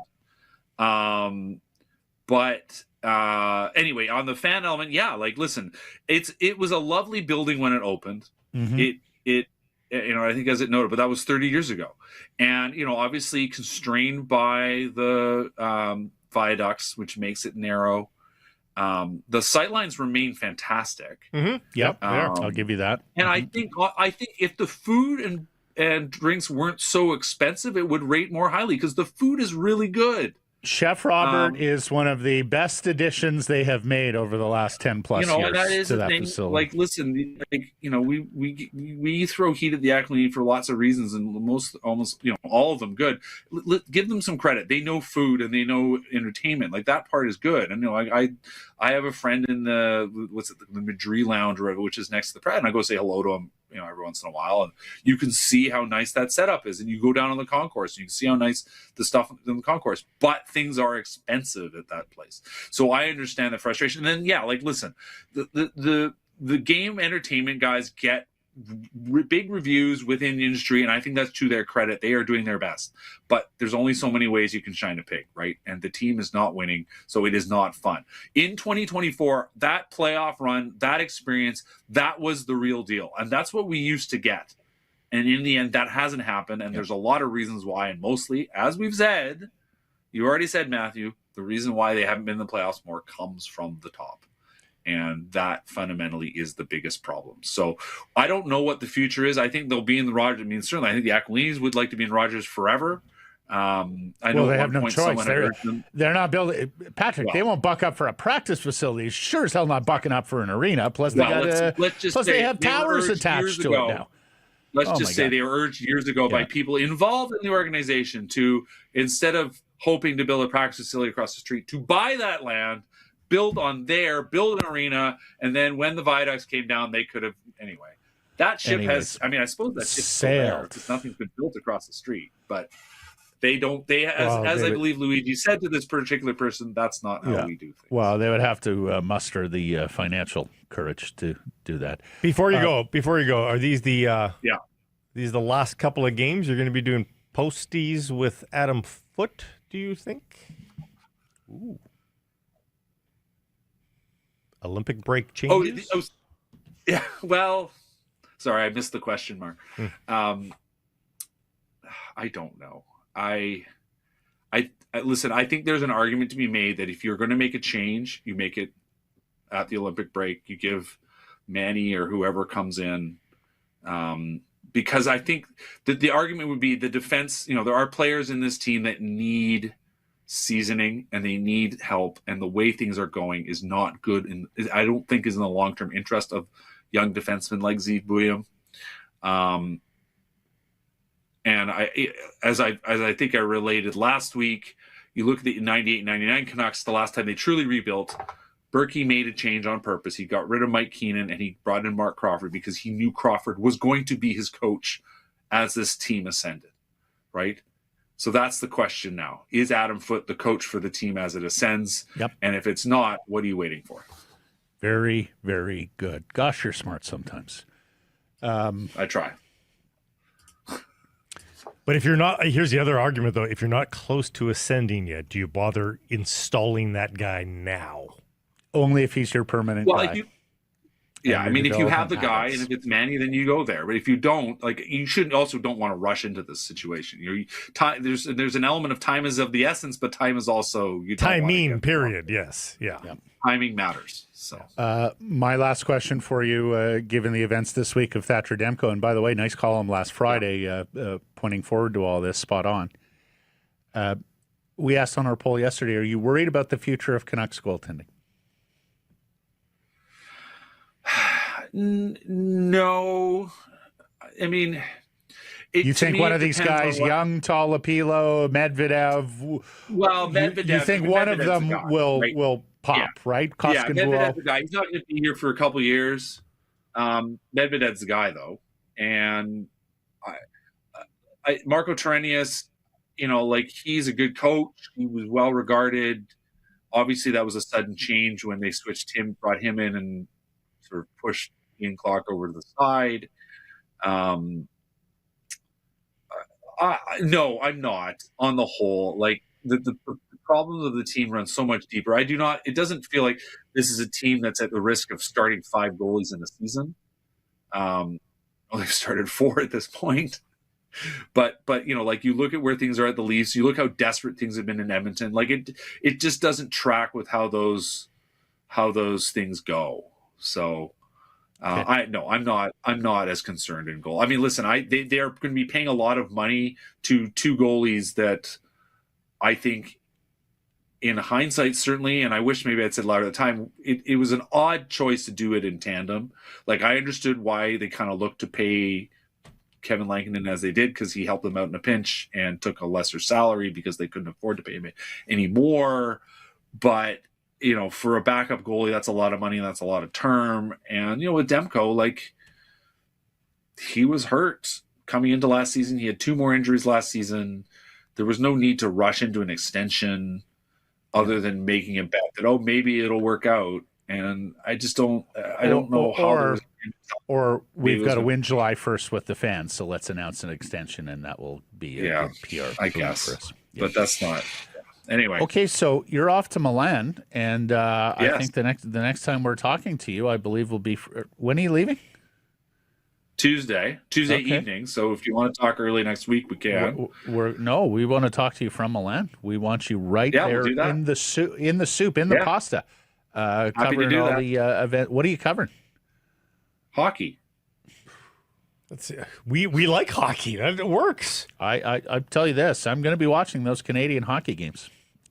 And other games too. Really? But certainly the Canadian hockey games I was have my hoping attention. he'd say biathlon, but not Nordic combined. Who do you like in Nordic combined? The Norwegian strong again. Okay, buddy. Travel safely. Thanks for this. Until next week. Yeah. So here's some price from the historic Wall Center in the Pacific Toyota Dealers Studio, built by Arbor Lee. And it was marvelous seeing Sean and Sadie from the Wall Center. Yeah. Come on down, a little visit here with the Brain Trust. They got some exciting plans going on for the property going forward. We'll tell you about it as it takes place. Rugby Sevens, of course, coming up here. And if you have your ticket secured, well, your hotel is solved. You make the Wall Center your downtown headquarters for every big game, concert, rivalry night. See what's happening at Wall Center. There you go. .com. You don't even need to hear us. wallcenter.com. Before we start, Blake, some audience shout-outs here. Was doing a lot of errands yesterday. We're going to Mexico next week, so it's getting the suntan lotion and all the other things that are just grossly expensive on a Mexico hotel property. And I met some folks. And I got to shout out Peter at the Indigo on Broadway in Granville. That must have been the 5th or 6th time that I have been in that store over the years where I've heard a Mr. Sakaris, and he greets me by name every time. With enthusiasm. He's a longtime audience member. And he tells me yesterday, I have been with the company 35 years. I'm like, what? So that's before Indigo was Indigo and was Chapters. That's before it was Chapters, when it was, Blake, do you remember W.H. Smith Booksellers? Yes. That's how long Peter has been with the company. I thought it was with Smith when I was a kid. I thought it was one word. It's just with Smith. And Peter and I spent 5-10 good minutes talking fantasy baseball. He's been at it 40 years, so before the internet, when you had to designate guys in the league to deal with transactions and stats. Stats by hand, Blake, if you can remember that. Oh, my goodness. Anyway, shout out to Peter, and thank you for your ear over the years. And then shout out and thank you to Nikos from the London Drugs. Well, he doesn't work there. I bumped into him at the London Drugs on Broadway.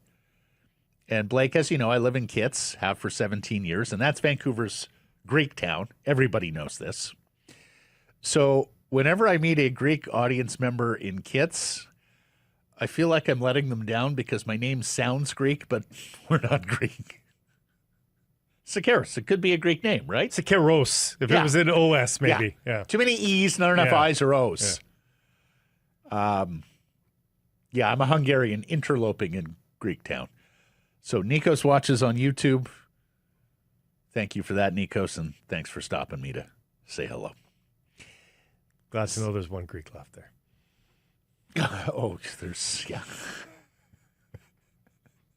Greek restaurants per capita, Kits.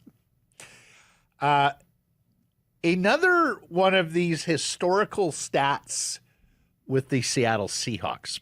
We mentioned last week they are one of a handful of teams in NFL history to go 29 points per game or more and allow 17 or fewer. And like the list is all Super Bowl champions and the undefeated Patriots who lost in the big game. Well, here's another one. So they lost 3 games this season by a combined 9 points.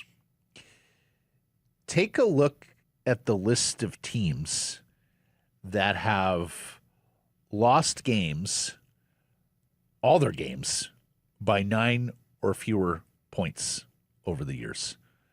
So the 72 Dolphins, still the only undefeated tip-to-tail team in history. The 15-1 49ers in 84 won the Super Bowl. The 66 Packers, that's the original Super Bowl winner. Washington in 91, which was the Super Bowl team. 49ers in 89 and Giants in 86. These are all Super Bowl teams, Blake. Champions. Yeah, I mean, so they're tracking. That's the thing. And who'd have thought at the beginning of the year? I was reading this story about Cooper Kupp being convinced to come over because they felt like the Seahawks were on the cusp, but they felt they were on the cusp of being a good playoff team. Right. And yet, literally every piece they brought in has been that missing piece of the puzzle in each corner. And the stats do line up. Well, and how about how good did that win feel over the Rams when you read the details of how the Rams cut bait with Cooper Kupp and didn't necessarily honor him as a player who had that much success with the franchise, deserved to be honored on his way out the door. So that's the good news for the Seahawks. Here's the trend that works against them. Uh-oh. They're 4.5-point favorites over the Patriots in the Super Bowl. Mm-hmm. Dating back to Super Bowl 30, that's 30 years ago, there have been 16 Super Bowls that have closed with a spread of 4.5 or more. The underdog is 12-2-2 against the spreads in those Against games. the spread. They've covered 7 in a row. Yeah. Not necessarily won the game, just covered the spread. Correct. Okay. Now, Philly won the game against New England in Super Bowl 52 as a 4.5-point dog. Denver won the game against Carolina, Super Bowl 50 at Levi Stadium in Santa Clara as a 4.5-point dog. Baltimore beat San Francisco as a 4.5-point dog. Anyways, has no bearing on this year's matchup. Just that's the historical trends. More fallout from the Belichick snub at the Hall of Fame, with one voter telling Don Van Natta, one of the ESPN reporters who broke the story, quote, "If you can't or won't defend your vote, you have a problem." So we're into Sir Thomas More territory here, where silence is consent. The Hall releasing a statement yesterday saying it could remove voters who violated bylaws. This would be if they brought any kind of personal bias to the table, found themselves to be a punitive body who want to or considered themselves a punitive body to hold Belichick out because of the Spygate business. So the Hall taking this seriously. Needless to say, I'm sure the people in Canton, Ohio are having just about their worst week ever, right? Kraft came out. You were railing against Kraft yesterday. He came out and said he should be a first ballot Hall of Famer.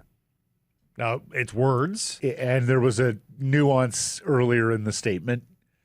Like, I don't fully believe Robert Kraft, Blake. And that's up for grabs. You can choose not to believe what he's saying, but that's what he's saying. I think he's a little slimy, slippery. Do you think so?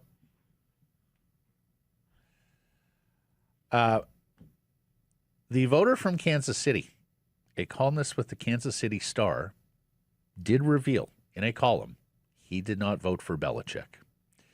And he explained it reasonably well, although a lot of people are saying, end of the day, you voted for Ken Anderson, the former Cincinnati quarterback, NFL MVP, over Bill Belichick. But what he wrote was he figured Bill Belichick was inevitable. So we said this yesterday. There was suspicion about strategic voting that people just figured, oh my God, everyone's going to vote for Belichick. So this columnist said he felt senior players were getting lost. There's a backlog of some 60 of them that he says are very, very good candidates, and there's just no way that the Hall Selection Committee is going to be able to dig out from under that hole, let alone with some of the living members. And he argued the Hall has to start processing these players faster. Hates the idea that owners and coaches are in the same category here. We had that discussion yesterday. Yeah, it's apples to eggs. And he also noted that there have been recent candidates on the seniors ballot who, when they didn't make it, just disappeared. And there's no telling when or if they will get back on the ballot again. So under those terms, he voted for Elsie Greenwood, Roger Craig, and Ken Anderson, the three players. And again, yesterday the suspicion was there are some who would have voted just simply on players over coaches and owners all day, every day. So we'll see. And that's fine for more of a coin toss coach. That's it. I think that's what people are arguing. Like there's a tipping point here where 6 rings, 8 rings, really, we need to count the Giants, the coordinator rings. I mean, come on. Yeah, no, I know. And I didn't see all of Ken Anderson's career, but I saw some of it. Very good quarterback, but for me, he's a Hall of very good guy. Frankly, Roger Craig as well. I saw most of his career.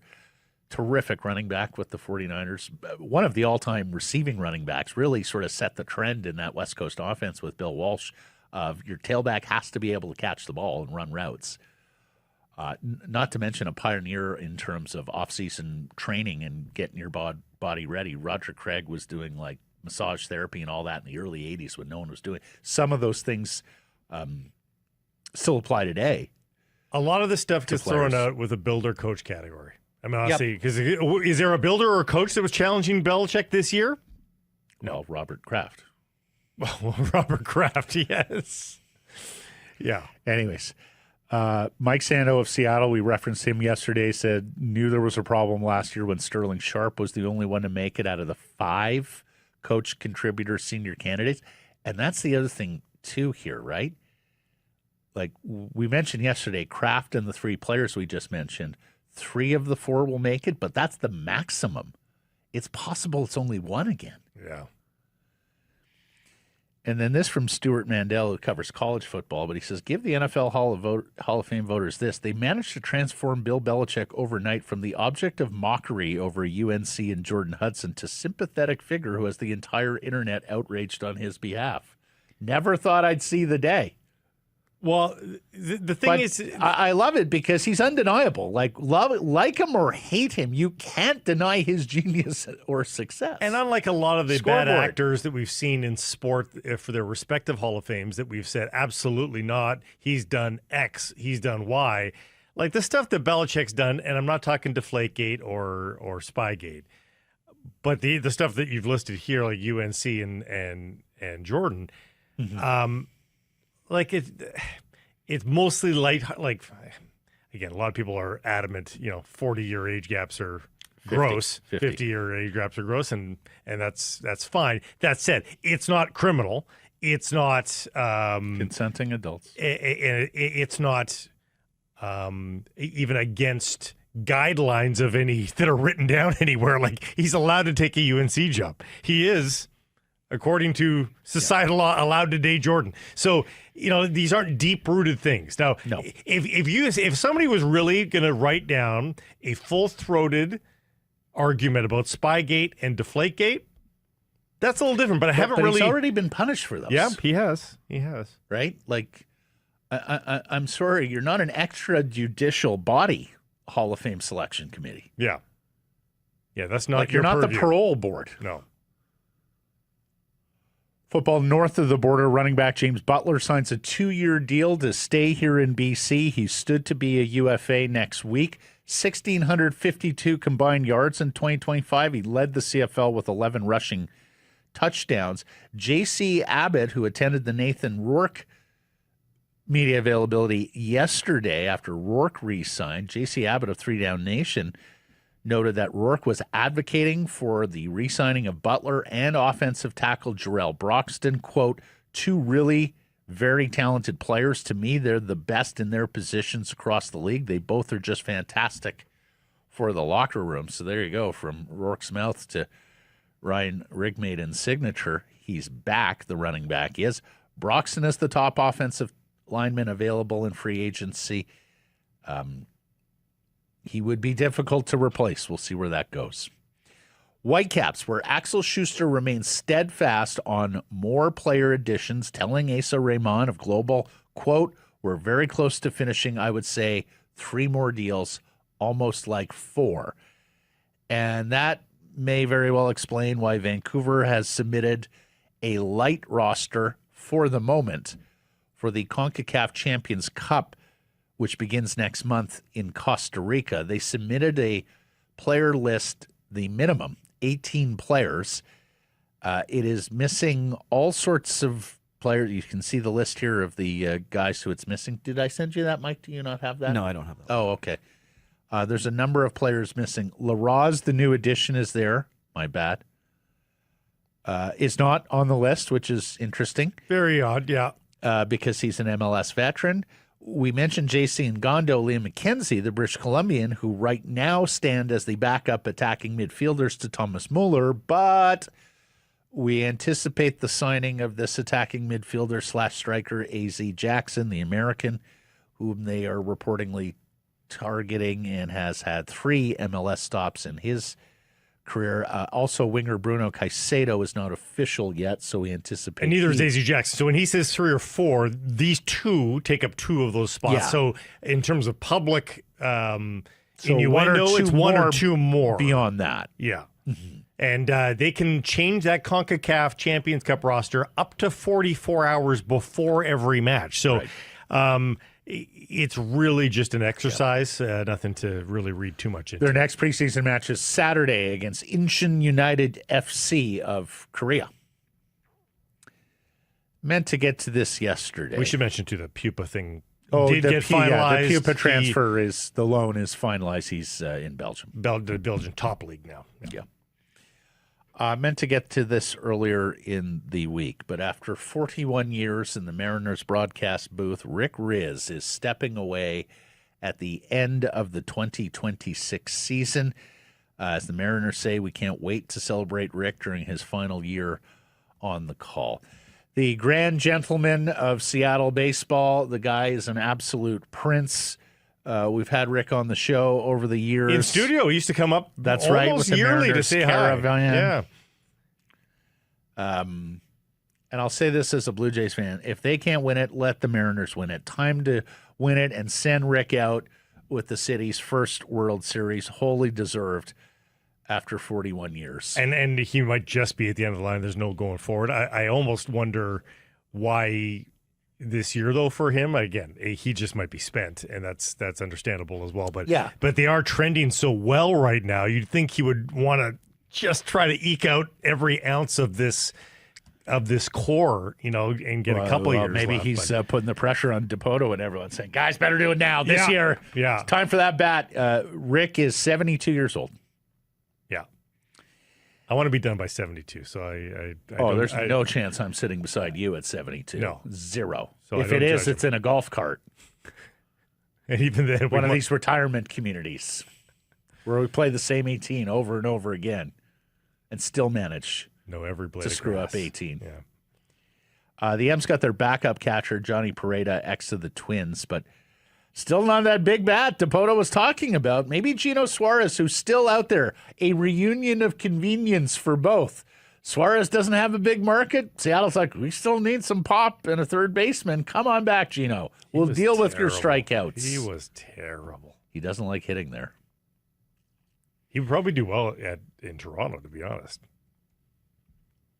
Hitter's ballpark. Well, Toronto's all full up at third base, Blake. They got Barger, they got Okamoto, they got Clement who can play there. Yeah, it's true. They don't need no DH either. No.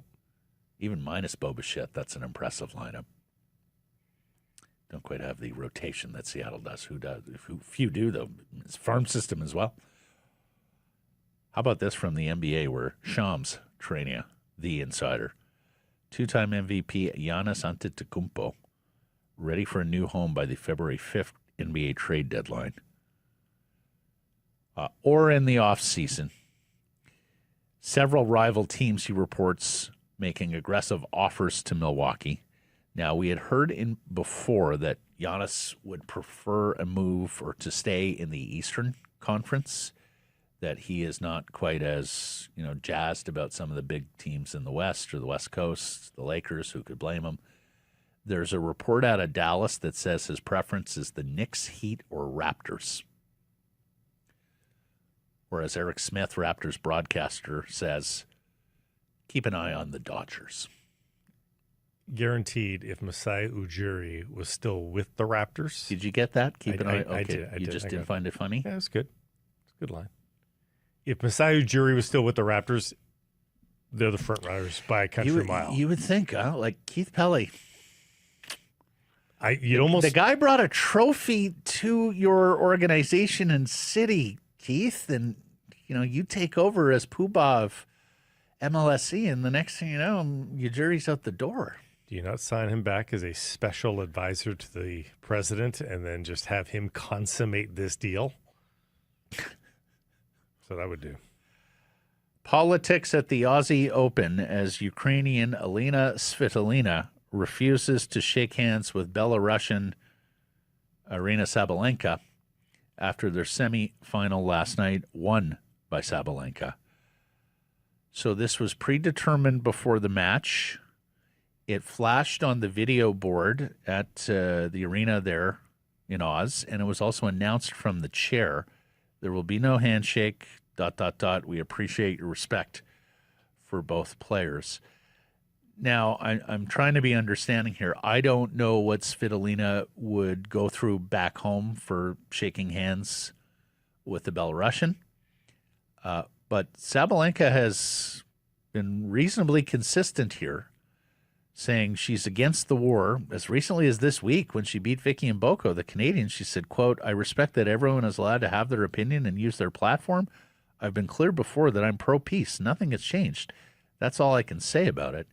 There are a number of media outlets out there who say she has routinely said not supporting Putin or the Belarusian president on this invasion and war in Ukraine. She was spotted mouthing the words, fuck you, to Svitolina at the end of the match as she approached the net.